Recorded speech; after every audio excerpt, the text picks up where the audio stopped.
He just did the unthinkable. An immigrant, a Muslim, a political outsider. And now, he's leading the race to become the next mayor of New York City. Zohran Mamdani wasn't born into American politics. He was born halfway across the world in Uganda. He didn't rise through the system quietly. He kicked the doors open with a movement behind him. Now, with a bold left-wing platform, a multiracial army of grassroots volunteers, and a shocking lead over a disgraced former governor, Zohran is shaking up the most powerful city in America. But behind the headlines are even bigger questions. Can a first-time candidate with radical ideas actually run a city with a $115 billion budget?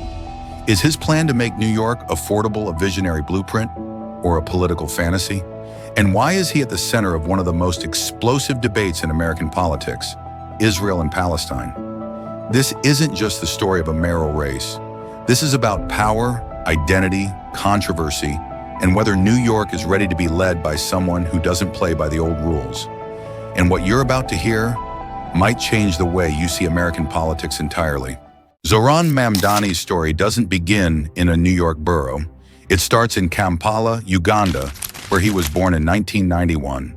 At just 7 years old, he and his family moved to the United States, settling in the city that would one day chant his name. His upbringing was anything but ordinary.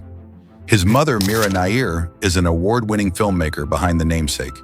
His father, Mahmoud Mamdani, is a professor at Columbia University and a respected political thinker. Both parents? Harvard graduates.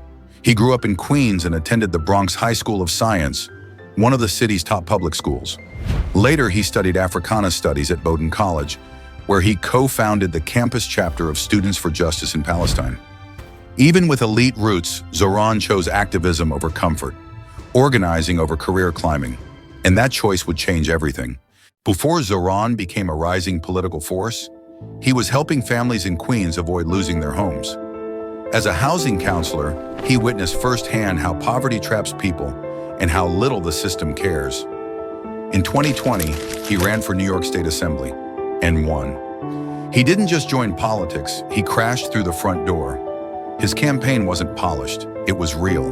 Multilingual videos, Bollywood clips, Urdu speeches, Spanish outreach.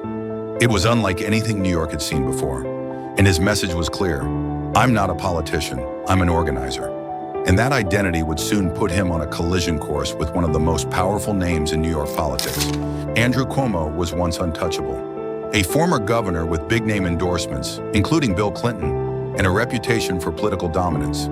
But in 2025, Zohran Mamdani challenged him in the Democratic primary and won. With 95% of ballots counted, Zohran led 43% to Cuomo's 36%, a grassroots candidate toppling a party heavyweight.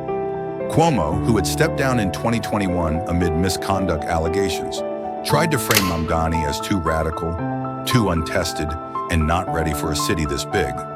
But voters were ready for change. Backed by thousands of volunteers and funded by small donors, Mamdani's campaign rewrote the playbook. Because this wasn't just about beating Cuomo, it was about redefining who gets to lead New York. With the Trump administration at almost every opportunity, and still in the midst of that collaboration, we saw that New Yorkers are being taken off the streets in their apartment building lobbies. We have $80 million being taken out of our city bank account. So I don't think there's any question that there's any mayor here that will be free from being attacked by Donald Trump. What's more important, however, is that we have a mayor who will actually fight back. And that's what I will do. I am Donald Trump's worst nightmare as a progressive Muslim immigrant who actually fights for the things that I believe in.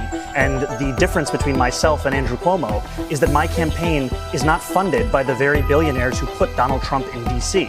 I don't have to pick up the phone from Bill Ackman or Ken Langone. I have to pick up the phone for the more than 20,000 New Yorkers who contributed an average donation of about $80 to break fundraising records and put our campaign in second place. Zohran's plan?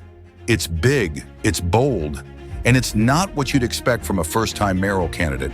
He's promised free bus service across the city, rent freezes and stricter landlord oversight, a chain of city-owned grocery stores, universal childcare, a massive boost in rent-stabilized, union-built housing.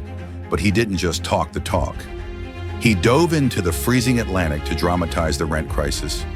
He broke his Ramadan fast on the subway with a burrito to highlight food insecurity. He walked the entire length of Manhattan to meet voters face to face.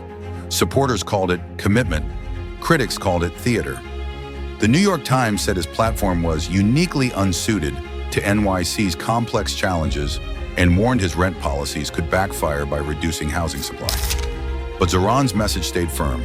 If a city this rich has kids going hungry and families priced out, then something is deeply broken, and it needs fixing now.